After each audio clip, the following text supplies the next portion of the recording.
안녕하십니까. 한의학입문TV 강의를 맡은 한의사 이한영입니다. 반갑습니다. 오늘은 중경소 조문 106조와 107조 자, 황금탕에 대해서 황금탕과 황련탕에 대해서 한번 같이 알아보겠습니다.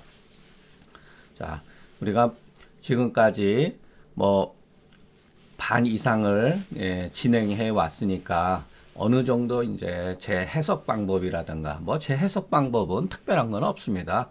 그냥 주어진 조건, 조문에 나타나는 그 현상과 해설, 그러니까 주해죠. 주해 문자. 이것을 먼저 우리가 무엇이 현상이고 우리가 경험할 수 있는 현상이고 이 현상에 대한 해석은 어느 시대에 따라서도 있었다는 것. 다만 중경소 조문에 나타나는 해석 방법은 그 시대의 그 관점에 의해서 나타나는 것이기 때문에 우리가 먼저 그 사람의 의도를, 글을 쓴 사람의 의도를 이해를 해야지만이 처방을 이해할 수 있다는 것이죠.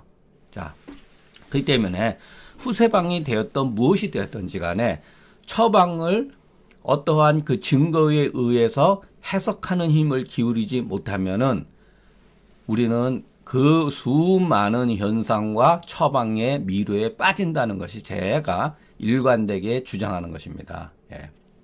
그렇기 때문에 우리가 어떠한 글을 볼 때 자기가 실력이 많던 부족하던 그거에 관계없이 이해가 안 되는 것은 다소의 문제가 있는 것들이에요.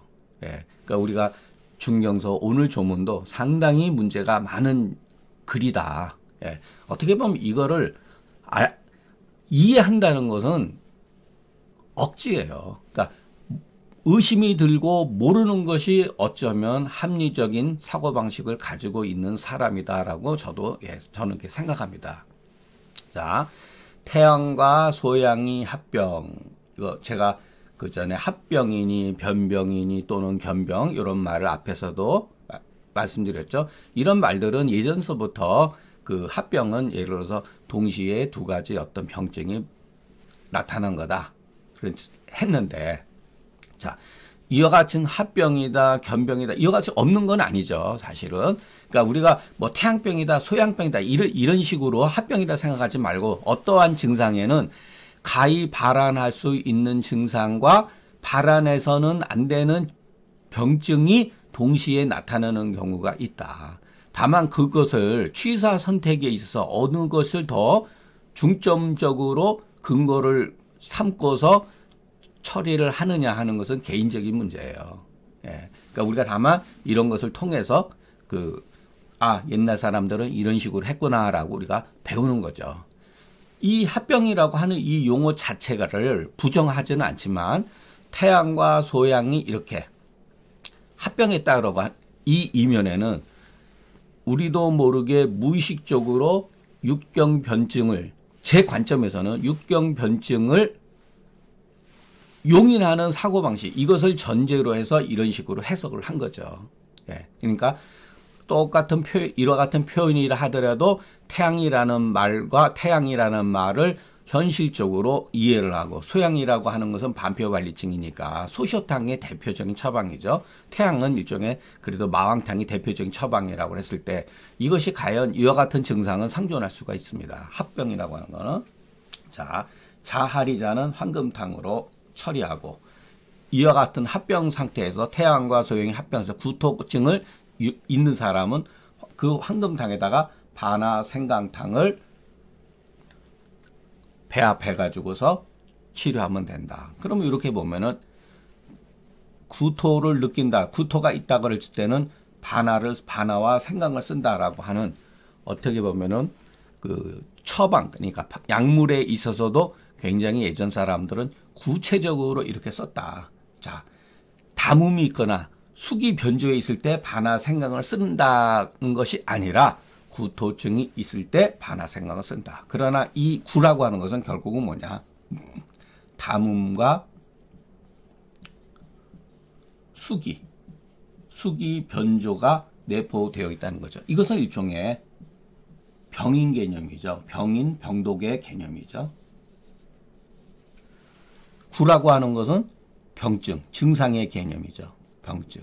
자, 우리는 전제 조건이 구라고 하는 것은 주관적인 게 아니라 객관적인 증상, 증거잖아요. 이 구를 통해 가지고 담음이 있다, 수기가 내재하고 있다, 수기 변조가 있다라고 판단하는 것이죠. 구토를 근거하지 않고 이 담음이 있고 수기가 있다라고 하면 안 된다는 거예요. 그래서 우리는 이 조문, 짧은 조문이지만 반드시 이 구토를 외워야 된다. 구토가 있을 때는 반화와 생강을 쓰는데 결국은 이 구토는 열에 의한 구토가 아니라 수기 변조, 나아가 담음이 형성으로 인해서 구토증이 있다고 하는 것을 알 수가 있는 거죠. 대부분이 이렇죠. 구토증은 담음과 수기 변조가 아닌 구토증도 나타날 수가 있죠. 그것은 상황에 따라서 우리가 뭐 미식미식거려 가지고 체한다든가 막 급체 같은 거 했을 때 토해야 될 경우도 구토증을 잠재적으로 가지고 있어요. 그때는 뭐 예를 들어서 과채산을 쓴다든가 또는 그대로 담음이 아닌 상태에서는 황금탕은 그냥 그대로 쓸 수가 있는 거죠. 여기서 이와 같이 변했다. 이 병증이 변했기 때문에 이와 같이 쓴다. 이렇게 생각하는 것이 좋지 않을까 생각합니다. 자, 황금탕은 황금, 작약, 감초, 대추. 황금과 반화, 생강탕은 여기에다가 생강과 반화 이렇게 배합되어 있다. 자, 태양과 양명 합병자 필자하리는 갈근 당을 주제하고 요건 앞에 우리가 초기에 배웠던 종문이죠. 태양과 양명 합병일 때 단구자는 갈근 당에다가 반화탕으로 처리한다. 이 조문은 태양과 소형 합병이잖아요. 그러면서 자리자는 황금탕으로 처리하고 구토가 있는 경우는 여기에다가 반화 생강을 집어넣는다. 그래서 구토라고 하는 공통적인 것에 반화를 가한 것은 결국은 구토증이 있다고 해서 무조건 반화를 쓰는 것이 아니라 여기에서 나타나는 구토라고 하는 구의 증상에는 수기 변조와 담음이 형성되었다라는 것을 우리가 글에는 없지만은 조문에는 없지만은 이해를 하는 것이 오히려 합리적이다. 이런 생각이 듭니다. 자, 그렇기 때문에 황금탕의 그 처방의 의도를 이러한 합병이라고 하는 명분에서 우리가 태양과 소양의 합병이 되었을 때는 황금탕을 쓴다. 이런 식의 그 공부를 하면 안 된다는 거예요. 반드시 증거를 심화비와 복직근 구련에서 증거를 찾아야 한다. 반드시 여기서는 이거 증거를 여기서 동사로 해석하셔야 돼요. 동사. 그러니까 심화비와 복직근 구련이라는 데에서 증거를 찾아야 한다. 그러니까 한문은 어떤 어려운 점도 있지만 좋은 점도 있어요. 그 상황에 따라서 명사, 이 증은 증거, 하나의 명사가 될 수도 있지만 동사로도 쓸 수가 있다. 명사를 동사로 쓸 때는 어떤 식으로 쓰냐면은 여기다가 지자를 쓸 수가 있어요. 징지어. 여기도 마찬가지 지자. 그러니까 생략되어 있는 거예요. 갈지자가. 막구지어, 합병 명분. 수징지어 이런 식으로. 그러나 써도 되고 안 써도 됩니다. 그러니까 적어도 어떤 경우는 쓴 경우도 있고 어떤 경우는 안 쓴 경우도 있고 그래요. 그러니까 이 지자가 동사를 뜻하기도 하고 어떨 때는 상황에 따라서 처속격이 될 수도 있고 또는 이런 이자, 접속사적인 개념도 있어요. 또 그것은 그 상황에 따라서 그냥 해석을 하면 된다. 그래서 우리가 한문을 해석할 때 그 기본적으로 여러분도 그 문법을 알고 계시지만 이 문법보다 글의 쓰임새에 의해서 제가 그 작가가 글을 쓴 사람의 의도에 의해서 글을 해석하는 것이 좋다고 봅니다. 그러니까 그렇지만 택도 아니게 문법 구조가 잘못되어 있다. 그럴 때는 하면 안 되죠. 예를 들어서 여기서 이 어자를 빼면은 어조사 이 조사를 빼버리면 이거는 글이 안 돼요. 이거는 반드시 있어야 되는 거죠. 예를 들어서 만약에 구토하는 경우에 황금과 반화 생각을 하니 그 열담이죠. 이것은 제가 해석한 거죠. 왜 열담이냐? 황금, 반화 생각하니까. 그러니까 열과 담음이 형성되어 있는 거죠. 예. 그렇기 때문에 왜 담음이라고 썼냐? 어떤 경우는 뭐 수기라고 할 수도 있는데, 그러니까 보통 반화는 수기 변조가 보다도 고용화된 물질을 예전 사람, 그러니까 중경서 조문에도 담이라고 하는 말이 없어요. 이 담이라고 하는 말이. 요거는 그 다소 후세에 발생된 그러한 용어가 아니겠는가. 왜냐하면 이거는 담이라고 하는 것은 병독을 의미하잖아요. 그러니까 자그마한 차이인데 우리가 그 열도 물론 마찬가지지만 발열이 있다. 근데 담음이 있다. 이러는 것은 금계유락에서부터 나타나는 거예요. 금계유락. 그래서 유금미라 그래가지고 무슨 뭐 담음, 현음, 지음, 이름, 복음 이런 식으로 구분되어 있잖아요. 그것은 후세의 병명의 개념 또는 병인의 개념으로 쓰여진 거죠. 예. 이런 것이 심화 부위에 착잡되어 있다. 그렇기 때문에 먼저 이 조문은 자 황금탕이라든가 뒤에 나오는 황령탕과 같은 처방은 임기응변의 처방이에요. 그렇기 때문에 먼저 우리가 사심탕 하면은 반화 사심탕을 근거로 먼저 우리가 기준을 세워야 된다. 우리가 이거는 공부하는 일종의 방법이에요. 큰 틀 반화 사심탕을 기준으로 해서 상황에 맞춰서 뺄 거는 빼고 뭐 이 정도 약 가지고도 치료가 되겠다라는 생각에 의해서 황금탕이 나온 것이지 반화 사심탕을 전제하지 않고 그냥 황금탕 썼다 이런 식으로 해석을 하면 안 된다는 거예요. 그렇기 때문에 먼저 기준을 해야 된다. 그리고 나서 증상의 변화에 따라서 가감해야만이 우리가 큰 오류에서부터 벗어날 수가 있다. 요 설리포 요런 것도 요 맹자의 문법체 맹자에 나옵니다. 맹자에 공부할 때 설리포 대자 먼저 큰 것 대의를 먼저 세워야지만이 작은 것에 마음이 뺏기지 않는다. 이런 말이 있어요. 그러니까 이거는 일종의 우리가 하나의 기준을 세울 때 처방의 기준을 세울 때 계지탕을 이해를 하면서 계지탕을 근거로 나중에 계지탕이 변방했을 때 수기상충이 심할 때 작약을 빼고 계지를 증가시킨다든가 더 심할 때는 거기에다가 백복과 백추를 집어넣는다든가 또는 감초를 더 증량한다든가 그랬을 때 그것은 계지탕을 먼저 근거를 해가지고서 변증에 나가야 된다는 거예요. 그렇기 때문에 이와 같은 변증도 알고 보면은 반화사심탕에서 먼저 이해를 하는 것이 좋다.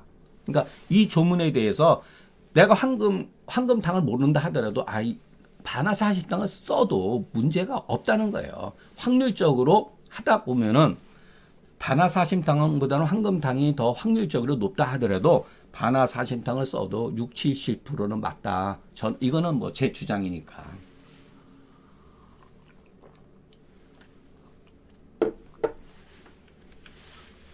자, 황련탕. 상안의 흉중유열하고 유중유 사기하야 복중통하고 욕구도자는 황련탕으로 주지하라. 자, 요 제가 이렇게 파랗게 써놓은 거.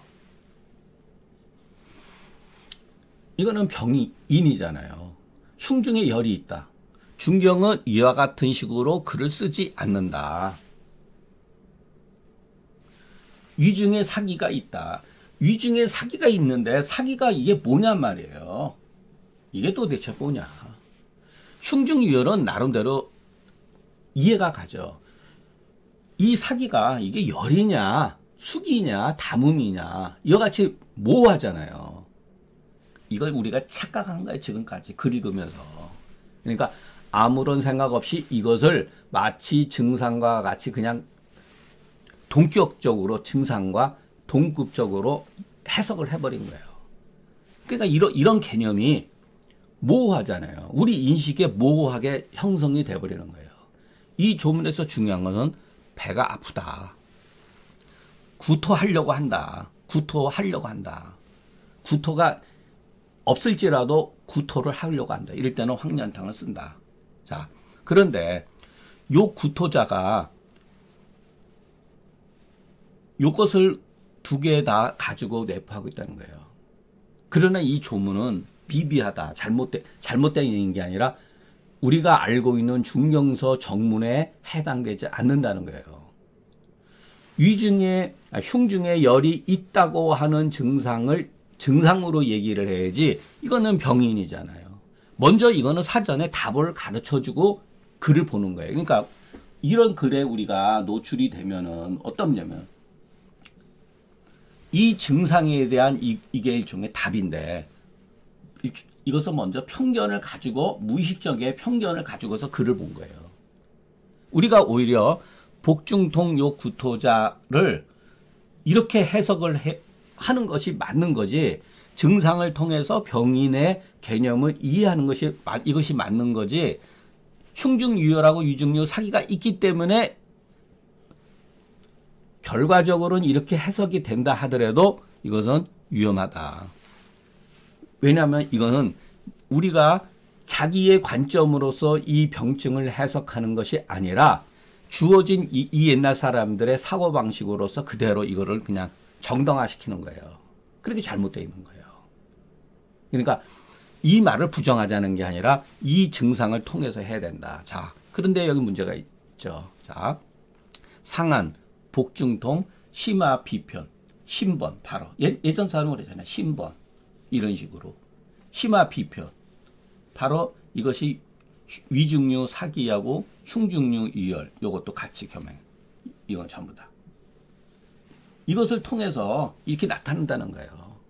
이게 바로 중경서 정문으로 기술했을 때 쓰는 방식. 상한, 복중통, 심화, 비편하고 신번하고 구토가 있는 경우 황련탕으로 치료하는 것이 좋다. 이렇게 해석을 했죠. 황련탕은 황련, 감초, 건강, 개지, 인삼, 반화 이렇게 해보면은 앞서서도 설명했듯이 반화 사심탕으로서 먼저 상황에 의해서 근거를 하고 상황에 따라서 가감하는 것이 오히려 좋다. 자, 제 해설은 다른 게 아니에요. 지금까지 말씀드린 거 그대로 쓴 거예요. 글을. 흉중유열과 유중유 사기라고 하는 요 말은 병증이라기보다는 차라리 병인이다. 예. 병증이 아니고 병인이다. 여기 보세요. 흉중에 열이 있다. 유중에 사기가 있다. 그렇기 때문에 병증을 근거하지 않고 능히 병원을 아는 사람은 있지 않다. 아니 어떤 근거에 의해서 그 병인과 병원을 아느냐 말이에요. 그러니까 우리가 지금까지 이런 식으로 중경서를 공부를 했다는 거예요.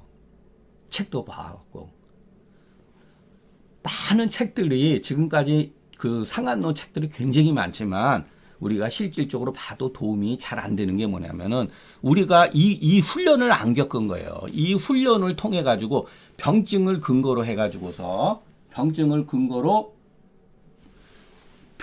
근거로 이 병원을 알아야 되는데 이와 같은 개념으로 우리가 마치 알고 있는 것처럼 착각을 한 거예요. 그러니까 공부가 진전이 없는 거죠. 훈련을 못 산 거예요.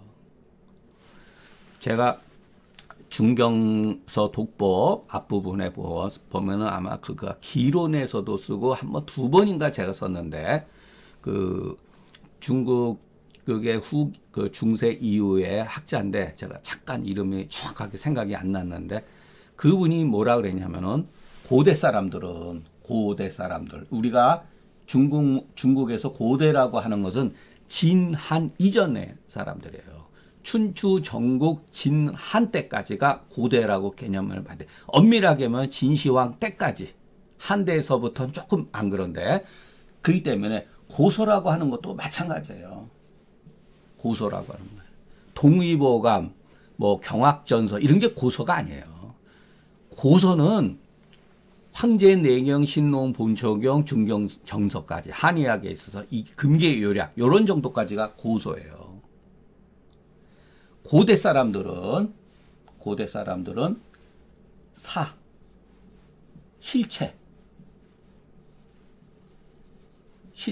실체를 떠나서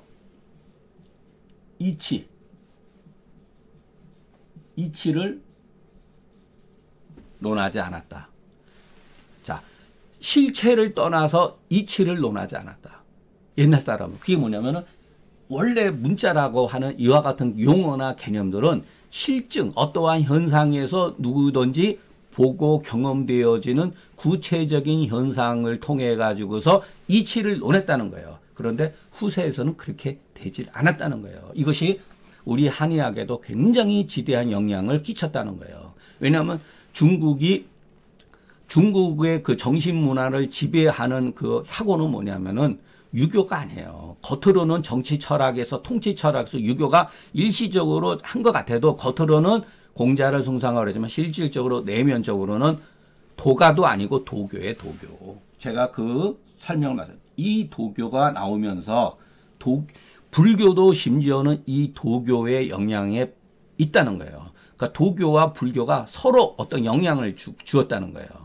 그러니까 인도 철학, 이거는 제 전공이 아니지만은 인도 철학도 마찬가지예요. 인도 철학의 주류는 힌두교예요. 실천조통간에. 불교가 나와서 나름대로 꽃피었지만 힌두교의 입장에서 봤을 때는 불교 또한 힌두교의 하나의 가지에 불과하다는 거예요.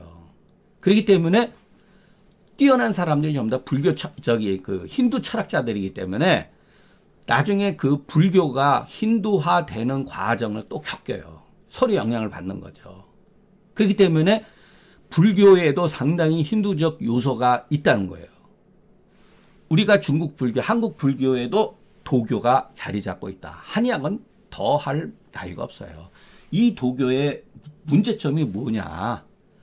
제가 공자를 저는 노노도 봐고 노자서도 읽어봤지만 어떠한 어느 책이 좋다 나쁘다 그런 게 아니고 공자는 지식인의 어떤 상징이고 실증에 의해서 고증이라고 하는 것을 굉장히 중요하게 여겼던 분이에요. 이 도교는 관념적인 아주 뛰어난 이 관념이 뭐겠어요? 이 실체에서 사실에 벗어났다는 거예요. 잘못하면은. 자, 요거는 짧은 글이기 때문에 오늘 우리가 도가에 대해서, 노자서에 대해서, 우리가 도덕경이라고 그러죠?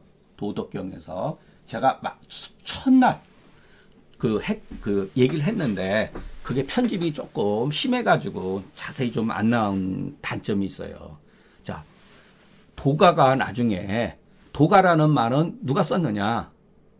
사마천의 사기의 육가라는 말이 처음으로 역사적으로 등장을 해요. 그러니까 전국 시대에 도가라는 말은 없는 거예요.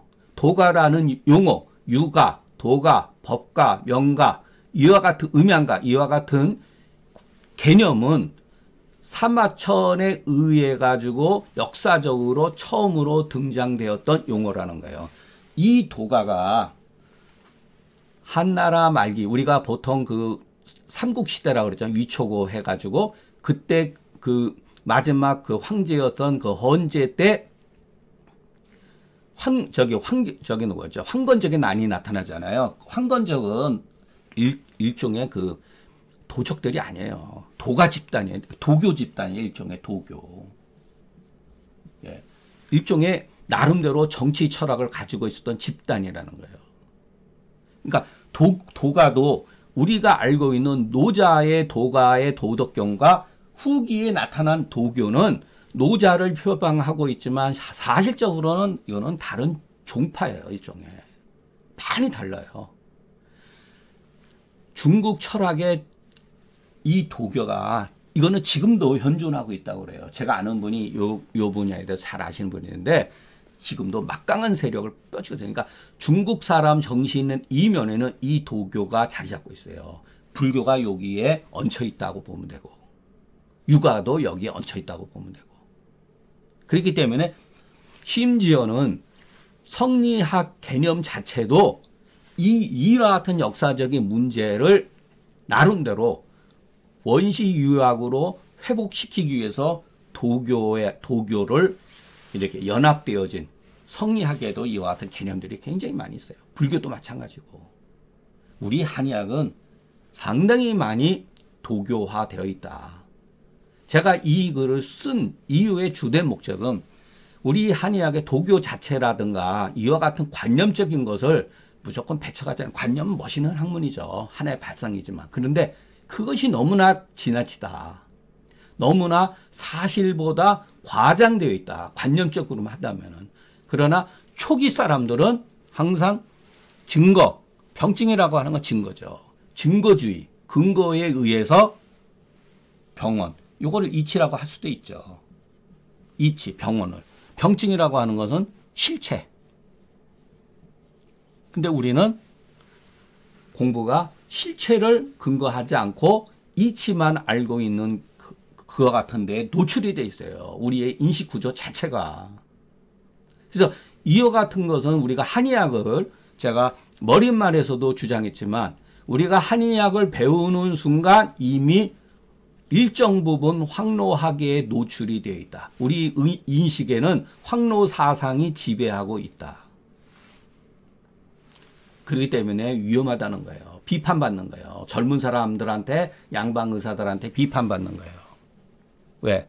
근거 없이 떠들기 때문에. 근거를 없이 얘기를 하다 보면 어떻게 되겠어요? 과장법에 빠지고 내뇌망상에 빠지는 거예요. 그래서 그 증거가 부족하거나 무슨 근거로 이 의안을 도모했겠는가? 내가 의혹이 이거보다 심한 것이 없다. 의혹이 이거보다 심한, 일단은 심한 것이, 혹이 더욱더 심해졌다. 여기에 대해서, 이런 문제에 대해서. 제가 누차 말씀드렸죠. 기증부족이라면 제가 조문 해석에서 한 수십 번 썼을 거예요. 기증부족이라고. 공자가 했던 말 논어에서.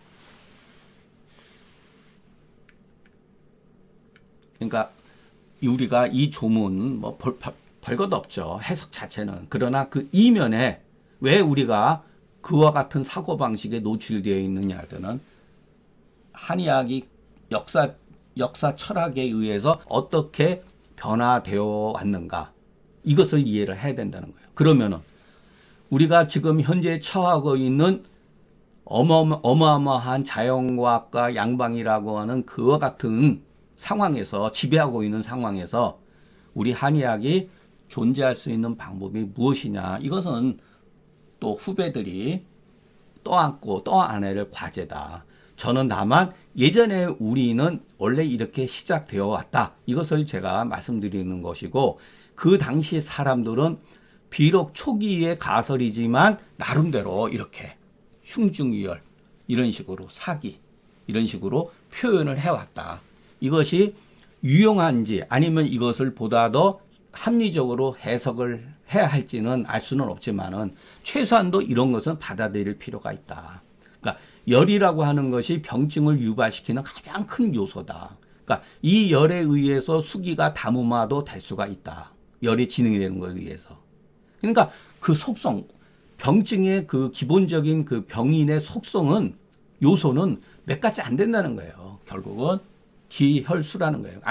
궁극적으로 나중에 하나를 꽂는다면 이 수에 따라서 수분 변조에 의해서, 수분 변조가 왜 생겨요? 기와 열에 의해서 변조가 되는 거거든요. 단순한 거예요.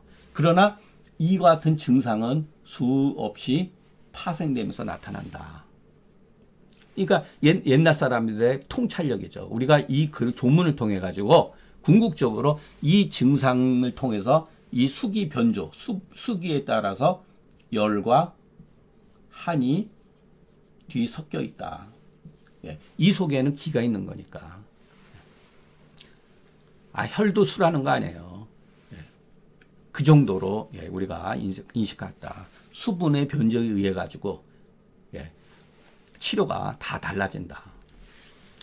일찍이 내가 이러건데 이 조문은 미비해서 후인이 방의, 처방을 빗대어 가지고, 처방을 이렇게 비교해 가지고 분석해 가지고 병인을 몰래 갖다 집어넣은 거다. 위중유, 흉중유혈과 위중유 사기라고 하는 병인을 갖다 집어넣은 거예요. 옛날 사람도 궁금하죠. 생각을 해보세요. 병인의 개념 없이 증상만 보고 쓴다는 거는, 이와 같은 현상은 무엇 때문에 발생되어질까? 이게 병인이잖아요. 여기다 몰래 집어넣은 거예요. 그렇지 않다면 이 의안이 흉중유혈과 위중유 사기라고 하는 이 의안이 유래한 바 어떻게 해서 도출되었는지 우리는 알 수가 없다. 다 처방을 가지고 한 거예요. 이것을 구체적으로 분명하게 얘기한 사람이 기릭동동이에요. 그러니까 기릭동동이 자기가 임의적으로 그와 같은 말을 한 것이 아니라 글을 읽다 보면은 누구나 이해할 수가 있는 거예요. 그러니까 중경 이후에 이 중경서를 전소하는 과정에 있어서도 그 사람들도 마찬가지 이 방법을 증상과 처방을 통해 가지고서 이 병인을 도출시켰다는 거예요. 그렇지 않다면 알 수가 없는 거죠. 그거는 배울 필요가 없는 거죠. 우리가 조문에 나타나는 이 병인을 그래도 참고를 해야 되는 이유는 처방을 근거로 했기 때문에 그런 거예요. 그렇기 때문에 약부 찬자 이와 같은 의안은 병증이라기보다는 다소 그 병증에 비교했을 때 그 병증에 비교했어요. 이와 같은 의안이 병증에 더불었을 때 혹 부합하기도 병증에 맞기도 하고 모호해요. 맞는 것 같기도 하고 틀린 것 같아요. 어떤 경우는 심한 경우는 맞지도 않는 경우도 있어요. 그 위중유 사기라고 하는 거는 뭔지를 모르잖아요. 모호하잖아요. 어떨 때는 앞으로 공부하게 되면은 승기탕에서 위중유, 위중에 피류, 조시, 오류계 이와 같은 것도 잘못되어 있는 용어거든요. 그러니까 위중유 사기, 위중유 한사, 위중유 뭐 조시 이와 같은 것은 반드시 옳다고 볼 수가 없다. 그러니까 참고할 수는 있어도 전적으로 믿어서는 안 된다. 황금과 반화 생강탕과 황련탕은 반화 사심탕 범주에 속하기 때문에 황련을 군약을 호대 황금을 거하고 계지와 반화 건강을 가한 것을 보면 흉중유혈, 심중, 번개, 구토한 것은 대략으로 알 수가 있다. 반드시는 아니고. 그러니까 이것을 이와 같은 것은 그러니까 흉중에 열이 있다고 하는 이와 같은 그것을 우리가 이래서 알 수가 있구나. 흉중유혈은 황련에 대한 정의죠. 그러니까 주증이죠. 주증. 심화 비편 같은 경우는 열에 의해서 심화 비편이 생길 때는 황금을 위주로 하지만 여기서 황금을 거한 것은 심화 비편까지 간 것은 조금 아니고 흉중에 열이 있다. 이래서 이렇게 한 것 같아요. 그러나 이것을 구별한다는 것은 현실적으로 그렇게 쉽지는 않아요. 그러니까 이것은 그 참고적으로 그러니까 저 같은 경우는 예를 들어서 앞서서 설명드린 반화사심탕을 쓰고 설령 황금을 쓴다 하더라도 그렇게 해야 될 건 없다. 그렇게 봅니다. 오늘 뭐 강의는 약간 장황 느낌도 있지만